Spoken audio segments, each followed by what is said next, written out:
Halo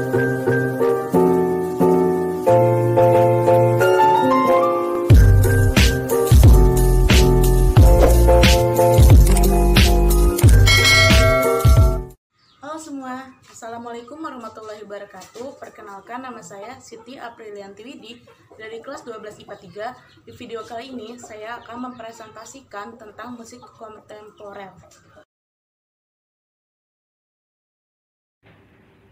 Nah, selanjutnya ke pembahasannya. Yang pertama ada pengertian musik kontemporer, kedua sejarah, ketiga ciri-ciri, keempat fungsi, kelima tujuan, dan yang keenam unsur. Yang ketujuh konsep, kedelapan alat, kesembilan jenis-jenis musik, ke-10 tokoh musik, dan ke-11 contoh musik kontemporer. Selanjutnya pembahasan yang pertama, pengertian musik kontemporer. Apa sih musik kontemporer itu? Musik kontemporer adalah istilah di bahasa Indonesia yang mengedepankan aktivitas kreatif pada konteks berbahasa Inggris yang biasa dinamakan dengan musik baru, musik kontemporer, atau yang lebih tepatnya disebut dengan musik seni kontemporer. Definisi musik kontemporer lainnya yaitu memainkan musik tidak memakai alat musik asli, namun alunan musik yang dihasilkan cukup baik, seperti memakai alat musik aslinya, seperti memainkan musik dengan kaleng pipa. Nah, selanjutnya kita memasuki pembahasan yang kedua, yaitu sejarah musik kontemporer. Musik kontemporer muncul semenjak abad ke-19. Kemunculan seni kontemporer berawal dari suatu gerakan seni lukis impresionis. Kelompok yang membantu gerakan tersebut ialah sekelompok pelukis dari Prancis, yaitu Degas, Monet, Renoir, dan temannya yang lain. Pembentukan gerakan tersebut didasarkan ketidaksetujuan mereka terhadap pandangan romantisme yang saat itu diterima oleh masyarakat dengan aliran seni baru, yaitu impresionisme. Aliran baru tersebut lebih mengutamakan kesan atau impresi yang dibuat dari karya seni, sehingga dalam musik kontemporer banyak menggunakan elemen baru yang jelas menonjolkan dan menciptakan impresi.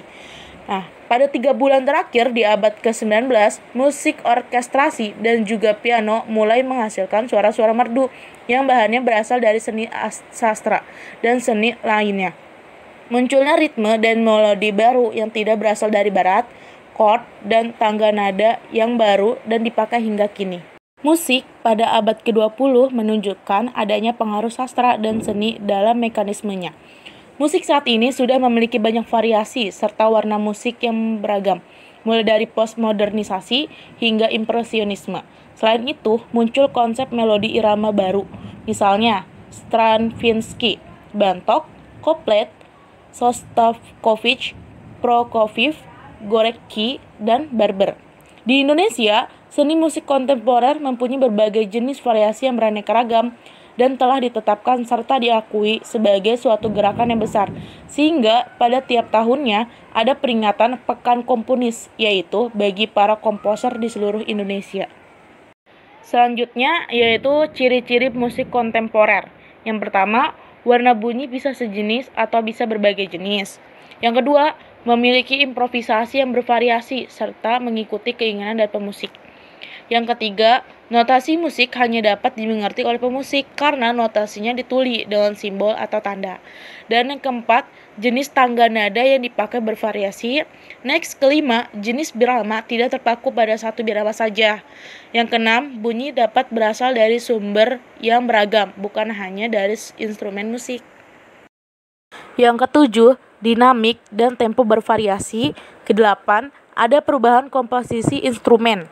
Ke-9, banyak menggunakan modulasi atau perubahan nada dasar.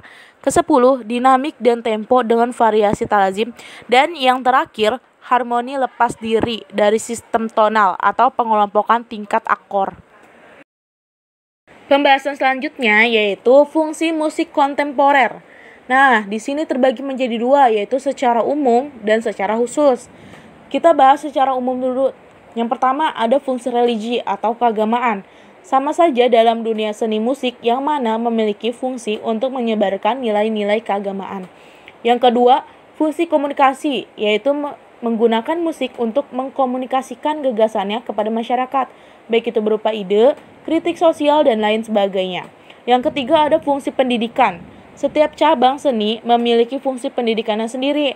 Dalam musik grup atau sebut saja ensemble, diperlukan kerjasama tim agar musik yang tercipta.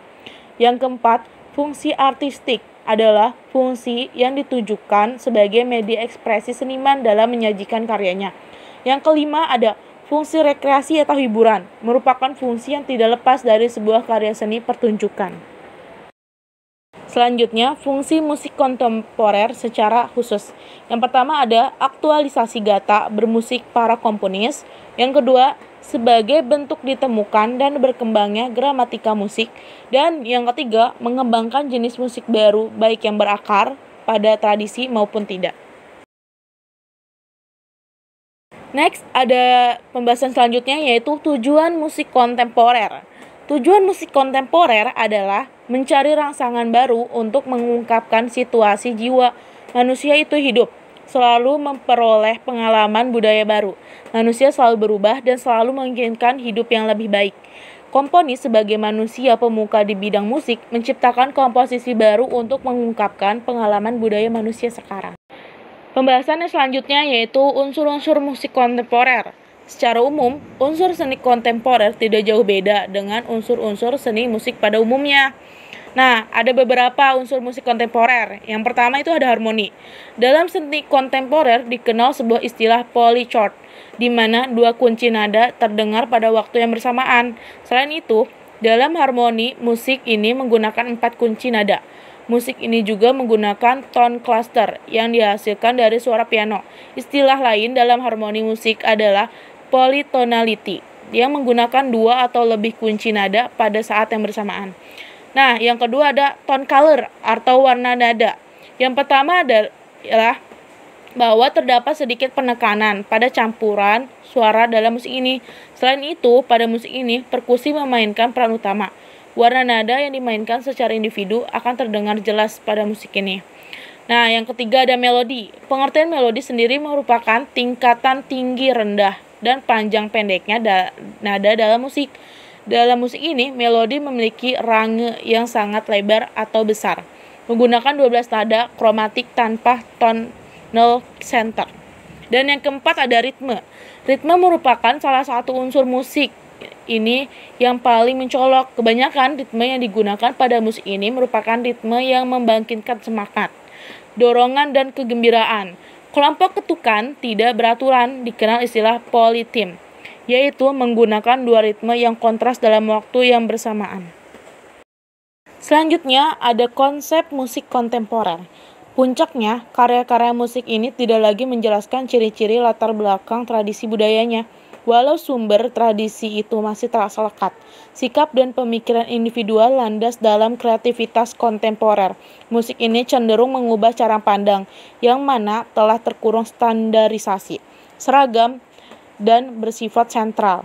Konsep musik kontemporer menjadi sangat personal atau individual, sehingga perkembangannya beragam. Paham ini yang ditawarkan oleh musik ini, sehingga dalam karya-karya yang lahir banyak terjadi vokabuler, teknik, gerapan, dan aturan tradisi yang telah mapan ke dalam wujud yang baru, bahkan urakan. Secara kompositoris, karakteristik karyanya dapat dipetakan menjadi 3 kategori. Yang pertama yaitu karya musik yang bersifat musik ringan. Konsep komposisi dalam karya seni seperti ini berdasar pada penciptaan suatu melodi.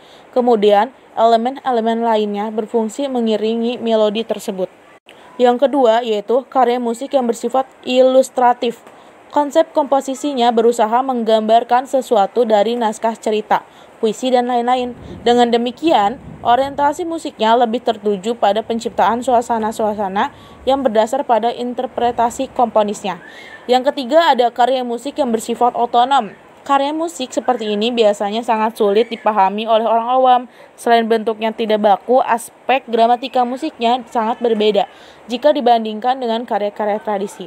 Nah, dari segi alat musik, sajian kontemporer menggunakan perpaduan antara instrumen tradisional dan modern, sehingga menambah variasi suara yang dihasilkan.